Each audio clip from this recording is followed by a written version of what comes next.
నమస్కారం. కాసులు లేని పాక్ కయ్యానికి సిద్ధమా? తిండి లేకపోతే గడ్డి తినైనా బతుకుతాం, అవసరమైతే ఆకలితో మాడతాం, కానీ అణ్వాయుధాలు మాత్రం తయారు చేసి తీరుతామని నాటి పాకిస్తాన్ ప్రధానమంత్రి జుల్ఫికర్ అలీ భుట్టో ప్రకటించారు.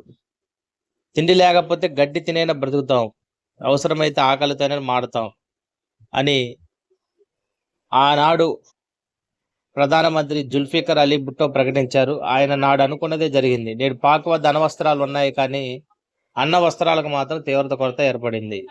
స్వీయ తప్పిదాల వల్ల దేశ ఆర్థిక వ్యవస్థ దివాలా అంచుకు చేరింది. అంతర్జాతీయ ద్రవ్యనిధి చిరకాల మిత్రదేశం చైనా పుణ్యమాని కొద్దిగా తెప్పరిల్లింది. కానీ ప్రమాదం ఇంకా పూర్తిగా తొలగిపోలేదు. ఇలాంటి స్థితిలో భారత్తో స్వల్పకాల యుద్ధం చేసినా పాక్ ఆర్థిక వ్యవస్థ నిండా మునగడం ఖాయమని నిపుణులు చెబుతున్నారు. దాదాపు 50 ఏళ్ల కిందట పాకిస్తాన్ దక్షిణాసియాలో ధనిక దేశం. స్వాతంత్రం వచ్చాక ఆ దేశం నుంచి ఆర్థిక వృద్ధిని కనబరిచింది. ముఖ్యంగా 1960, 1970లో ఇది స్పష్టంగా కనిపించింది. బలమైన ఆర్థిక నిర్వహణ, భారీగా విదేశీ సహాయం, వ్యవసాయం, పారిశ్రామిక వృద్ధిపై దృష్టి వంటి అంశాలు బాగా కలిసొచ్చాయి. కానీ నేటి పాకిస్తాన్లో దక్షిణాసియాలోని అత్యంత పేద దేశాల్లో ఒకటిగా మారింది. దుష్పరిపాలన, సైనిక నియంత్రణలు, సీమాంతర ఉగ్రవాదాన్ని దేశ విధానంగా మలుచుకోవడం, భారత్తో గిల్లి కజ్జాలు, ఖరీదైన ఆయుధ పోటీ వంటివి ఈ దుస్థితికి దారితీశాయి. కోవిడ్ మహమ్మారితో కుదేలైన పాక్ ఆ తర్వాత ఆర్థికంగా నిలదొక్కుకోవడానికి ఆపసోపాలు పడుతుంది. మాజీ ప్రధాని ఇమ్రాన్ ఖాన్ను జైల్లో పెట్టడంతో మొదలైన రాజకీయ సంక్షోభం, బలోచిస్తాన్లో వేర్పాటువాదానికి తోడు ఆర్థిక సవాలు ఆ దేశాన్ని తీవ్రంగా దెబ్బతీశాయి.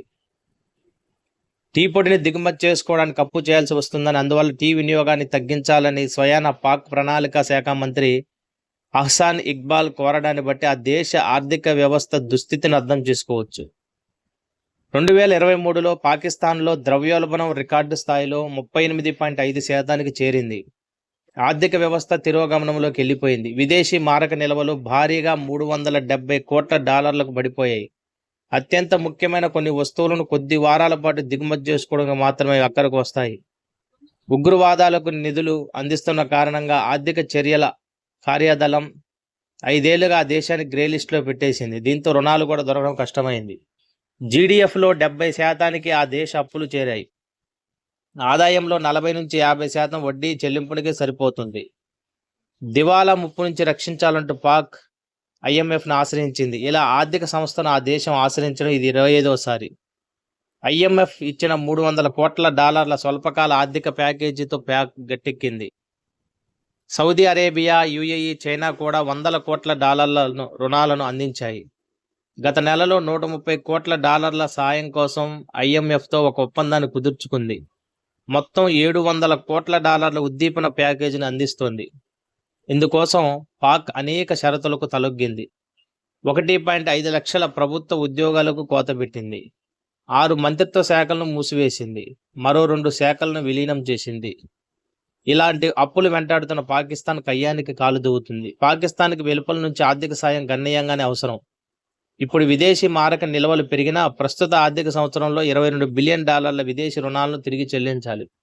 సంక్షోభం నుంచి బయటపడాలంటే పాక్ భారీ ఆర్థిక సంస్కరణలు చేపట్టాలి. రాజకీయ కారణాలు వాటికి మోకాలుడుతున్నాయి. దీనికి తోడు సింధు జలాల ఒప్పందాన్ని భారత్ నిలిపివేయడం, పాక్ గ్రామీణ ఆర్థిక వ్యవస్థ దెబ్బతినే అవకాశం ఉంది. ఇలాంటి పరిస్థితుల్లో భారత్తో సైనిక ఘర్షణ పాకిస్తాన్కు అవాంఛనీయం.